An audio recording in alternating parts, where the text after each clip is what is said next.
What is up, you guys? So today, let me adjust this real quick. Okay, so today I'm going to be talking to you guys about how I mosaiced my bathroom sink. Yes, you heard me correctly. I mosaiced my bathroom sink. I'm going to be talking to you guys about the supplies I used, the tips, tricks, kind of the how-tos, things that worked for me, things that I found out didn't really work for me, because I have done mosaics in the past, but I've never mosaiced a sink. So this was a little more challenging, a little different than just a regular mosaic. So if you are not an artist, you can still do this, okay? It's just going to be time consuming. I think it took me about a week off and on to do this. My dog is barking. Thor! Thor! Anyways, I am going to be listing all the products that I used down below in the description box. So the links to Amazon, the links to the art website I got some stuff from. Let's go ahead and get started. If you're new to my channel, please make sure that you hit that like button, subscribe down below, and turn on that bell so you can see other how-tos in the future. Alright guys, so I'm going to go over the tiles that I used. These light blue ones here I got from Amazon. They came in a 1 foot by 1 foot sheet. They're technically like a shower backsplash, but they pop right off of this paper that it comes on. So they were perfect for the project. I could take my tile nippers and cut them and break them apart. And they had a really pretty iridescent shine to them. These were also from Amazon. They came in a small bag. They were kind of dusty, so I had to polish them up with a wet rag, but they did shine up really nice. This small bag here was a multicolored bag I ordered from blick.com. I didn't really use much of this because I did stick to kind of that blue theme, but I did use the dark blue and light blue tiles, and then I ended up using the white and gray as well around the faucet because in the end I started to run out of tiles. So same thing, this bag is from blick.com. I just used the blue and the light blue. So you guys don't really need it. It was kind of expensive, honestly, for no more than what I used it for. And then these little blue pebbles I actually got from the dollar store. Didn't end up using them, but they were super cool. It'd be a good extra to have. And then these tiles were actually a sample tile from a tile company that a friend gave me. And they're actually pool tiles, so that's pretty cool. I didn't end up using them because they are a different thickness and they don't cut very easily with the tile nippers. And then these tiles here were just little glass tiles I got from Hobby Lobby that were super cheap, and they were really pretty. Alright, so the tools I used were the Cricut tools, the tile nippers, and the E6000 glue. The Cricut tools I already had. You don't need to go out and purchase those because I honestly didn't use them that much. And here I'm just showing you guys how I cut my tiles. So these tile nippers will cut them. It'll break apart your tile, but it doesn't have like the same way of doing it. So sometimes it'll cut it in half, sometimes it'll be broken up in 4 or 5 little pieces. Make sure you are wearing safety glasses or covering up the tile nippers with the box like I showed. And then here I'm just showing you guys how I started off by arranging the tiles around the drain. I kind of got them laid out where I wanted them before I glued them down, and then I would just pick them up and place a little bit of glue on the sink and glue them down one at a time. You do not need to do this every single time. Once you get the hang of it, it'll just be like a puzzle, and you can just add some glue on your tile and then find a place to put it. So I drew out that line just so I knew where to stop my dark blue and start blending it and fading it to the medium blue shade. So that's what I was doing there with that pencil. So now you can see that I'm starting to blend it to the medium blue tiles. It's starting to fade. I'm wanting to have that kind of nice gradual fade effect where it fades from dark blue to light blue. So as I get further up, I'll eventually stop adding in the dark blue and it'll just be the medium blue and light blue. And then it'll eventually just be the light blue only. As I started getting to the side of the sink, it started to get a little more tricky because the tiles wanted to slide no matter how much glue I put. If I put a lot of glue, they would slide, or if I didn't put enough glue, they would just pop right off. So I'm zooming you in right here, guys, to kind of show you what I did. I applied some glue to the sink, grabbed a small paintbrush, and just spread out that glue so that I could apply 5 to 6 at a time instead of just doing one single tile at a time. I found this worked really well, and it also gave the glue a chance to dry a little bit and become a little more tacky so that it would kind of hold the tile a little better and it wouldn't slide like it was when I was just applying glue directly to the tile or applying the glue directly to the sink. So when I was doing it one at a time, they were starting to slide a little bit, so I found this worked a lot better for me. Again, I just took the glue, put it directly on the sink, and then spread it out with a brush. It did help to let it dry for about 30 seconds before I applied my tiles.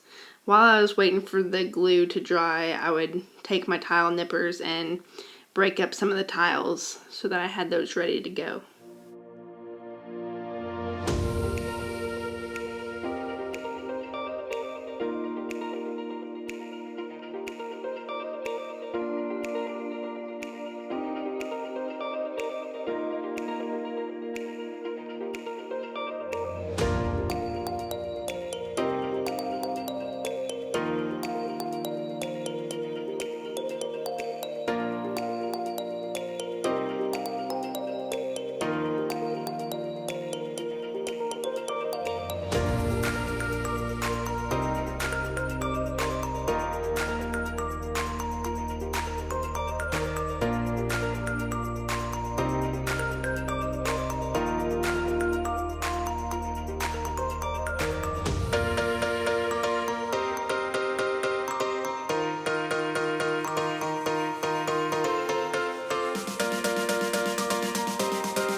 Okay, so here I am just showing you guys how I applied my mosaics around the faucet.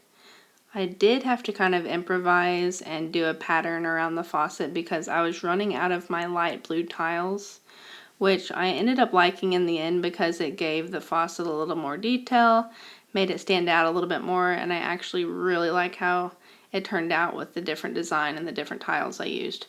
Make sure that you are checking your tiles. Since the sink is slanted, they are going to still try to slide on you, so just go back and check the ones that you recently placed, push them back into place. Basically, after a couple minutes, they should be good and should have stopped sliding, but make sure you are checking them. The grout that I used is the Jennifer's Mosaic Indoor-Outdoor grout. It was a really pretty white color. It is a sanded grout.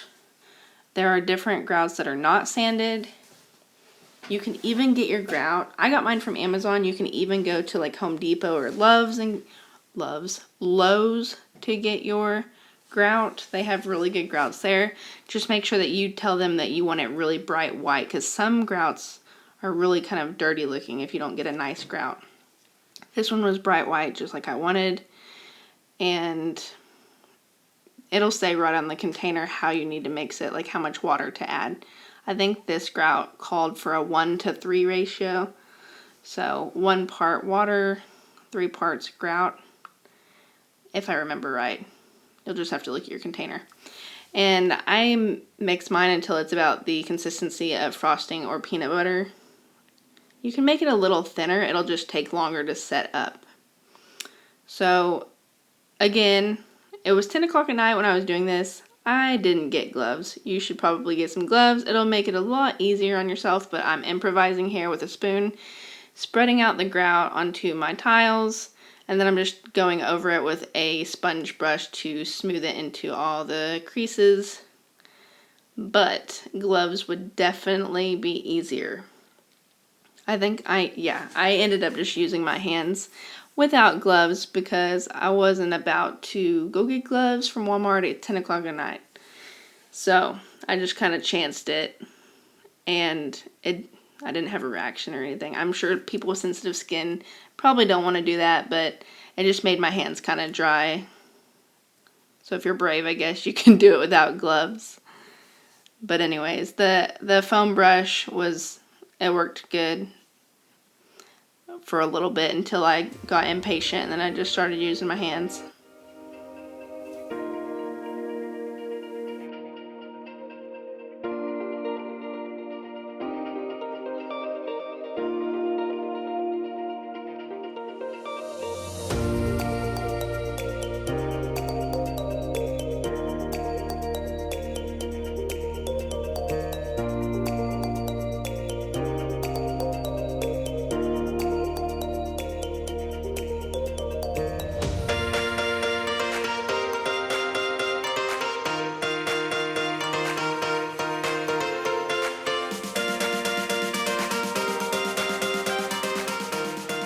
Here I am taking my sponge in a bucket of water, wring it out really good. You don't want your sponge to be super wet, and you're just taking off that top layer of grout from the top of your tiles.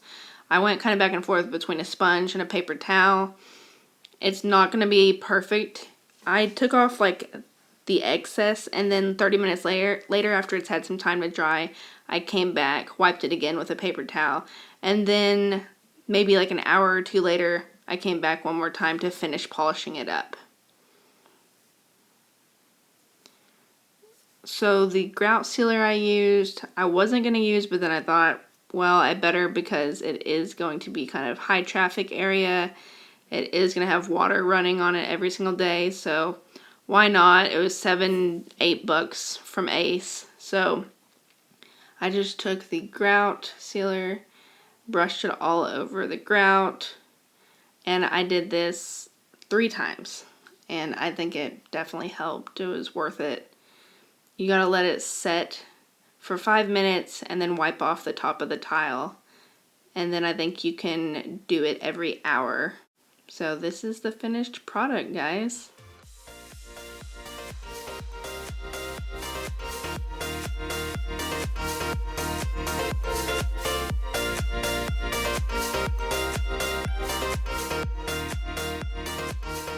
I hope you found this video helpful.